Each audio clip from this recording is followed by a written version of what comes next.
Hi, this is Carl from Web Courses Bangkok, and this is Lesson 8, Blending Modes and Effects. Blending modes are when you have two layers that are interacting with each other, and effects are different things that you can apply to a single layer, things like shadows, inner shadows, bevel and emboss, and even gradients. So let's have a look at how these all work and how they interact with each other.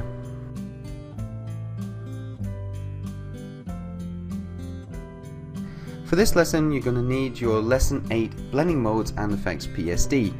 Open the file and we'll get started. Right, so do the drop down here from your Layers panel and select Multiply. Now you'll see that it sort of looks through it. Multiply is a really nice one if you want to blend it into the background, but still be able to see it. The next one is Color Burn. Now Color Burn is interesting because you have to know what kind of color it's going into. The color that is in the background will severely affect the color that's here. I must admit, I've been doing Photoshop for a long time and I still don't know exactly what each of the blending modes does as soon as I see them. So what I do is I just try them like this. So let's try the next one. We'll try Lighten. And you can see obviously it's got a lighter color, but until you actually try it, you won't know exactly how it looks. Next one, we're going to go Overlay. Now Overlay is one of my favorites because it really allows you to add things into the background very easily. See, this Facebook logo looks very nice, and also Multiply and Overlay tend to look a little bit opposite, one dark, one being lighter. Next one is Difference. Now Difference gives you definitely a different effect. As you can see, it's got a sort of like a dark purple color, so it depends on what kind of effect you're looking for. If you're going for a sort of grungy logo or a grungy background, Difference could definitely be one of the blending modes you should choose. Right, let's try Luminosity. And again, this is one of those strange ones that sort of depends on the color. Now, one thing I do like about Luminosity is, as you can see here if I zoom in, the Facebook logo looks part of the background, and it's also taken on the colors, so it can look really nice. The last one is we've got the original, and then we have the background here. Now depending on the background depends on how these blending modes behave, so try them out. So normally what I would do is I would select let's say Multiply here, I click to the right, and I just keep trying them. And once you've got it selected up here, you can actually use your arrow key to skip through them until you find the one that you want. So for example, this one could be quite useful if you wanted to remove the blue background. Great, so that's blending modes.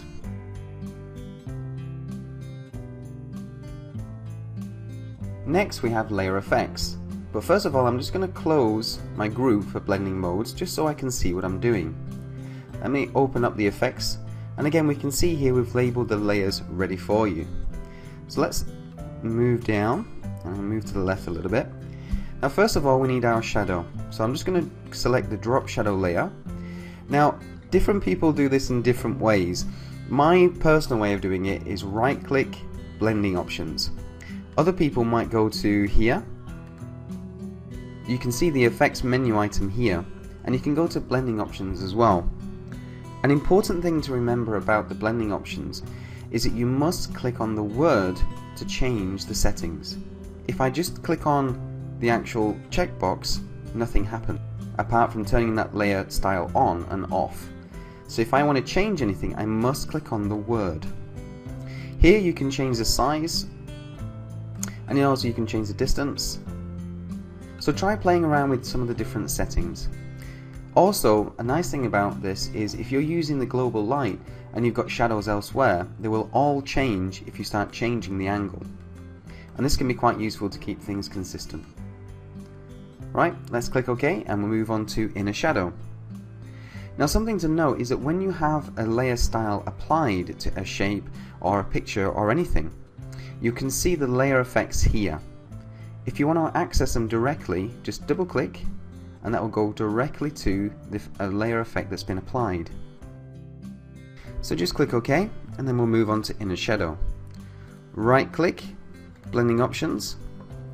Okay, and then from here what you can do is just select inner shadow and then change the size, and you'll see that the sort of increasing the size quite a lot can give you like a depth feel to it. So if you're doing things like screenshots of websites and things like that, adding a very deep inner shadow can give it a really nice effect. Click OK. Now we'll move on to inner glow. I'm just going to right click blending options. Now we see here that we've got the label outer glow, so let's just try that one first, outer glow. And as you can see, you can't really see anything. So the outer glow really only works if you've got a darker background.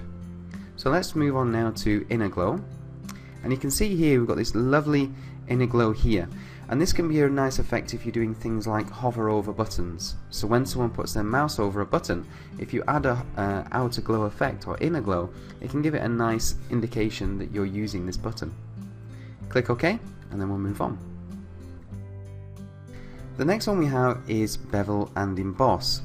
Now, bevel and emboss is very dangerous. The reason I say that is because it can make your design look really cheap really quickly. So let's try it. Let's go right click, blending options, and I'm just going to move the layer style panel over like this just so I can see what I'm doing. Now select bevel and emboss, and there it is. It's ugly. It's from the 1990s and it's really horrible.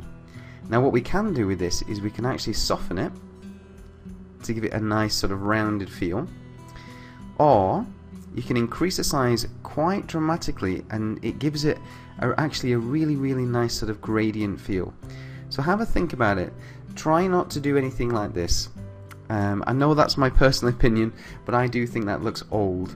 So if you just increase the size quite a lot, you can give it a lovely smooth effect. Just click OK and we'll move on. The next one we have is color overlay. It's very simple. Right click, blending options, and you basically overlay a color on top of whatever the shape of the layer is. Click on color overlay and there you go. You can change the color itself, and you can even change the blending mode as we did earlier. Also, you can change the color of which you want to do it. Now this can come in useful when you want to use a shape. So if you want to quickly change the color of the shape, for example, if you've cut out an apple from another picture and you want to just have a solid shape, and this is the way to do it. Very quick and very easy. Now we've saved the best till last, and that is gradient overlay. It's definitely one of my favorites because it really allows you to make some really nice effects. Again, right click, blending options. Let's see what we're doing. So I'm just going to move this over. Great. Now clicking on gradient overlay selects the first colors that you've got here, the first gradient. If I just click OK. Now there's a lot to these gradients. If I want to change the gradient itself, I just click in the center here. And then instantly what I can do is change the type of gradient that I'm using. Some are obviously nicer than others. Now the first three are always the same.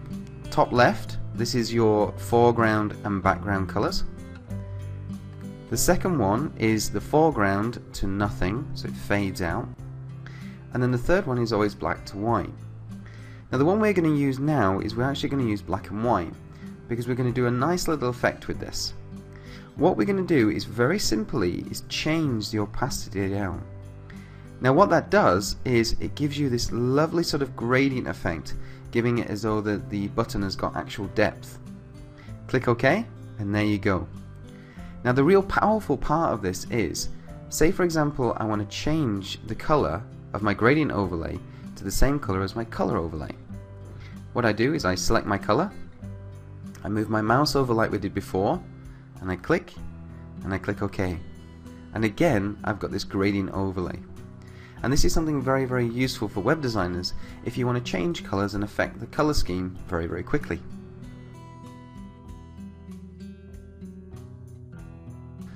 Now we've looked at 6 different styles of effects. Now what happens if you get the effects just right and you want to copy it from one place to another? Well, that's what we're going to do next. So I'm just going to right click and do actual pixels, hold down space just so I can move over and see my 2 submit buttons. Now as you'll notice there, I've got a couple of different effects, including a new one called stroke, and that's what we can see with the white line on the left hand side. What I want to do is copy the styles from here onto this one.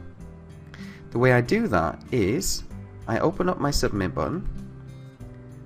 Now let me just double check this is the right one. Yeah. And then I'm going to go to the frame, move down, and you'll see that the submit button is open. Now first of all, what I want to do is I'm just going to get the drop shadow for the actual text. To do this, I hold down Option or Alt, drag, and then move up onto my button, text like that, and then let go. Okay, so we'll do that again, but this time we'll do it with the actual effects on the button itself. Just to see what I'm doing, I'm going to double click on character, just to give myself a little bit more space and room. So here we go, we're going from here to here. So let's just start with the drop shadow first. Hold down Option or Alt, drag onto the button, and let go. Let's do that again. This time I'll get the gradient overlay, hold down Option, drag, let go. And lastly the stroke, drag, and let go.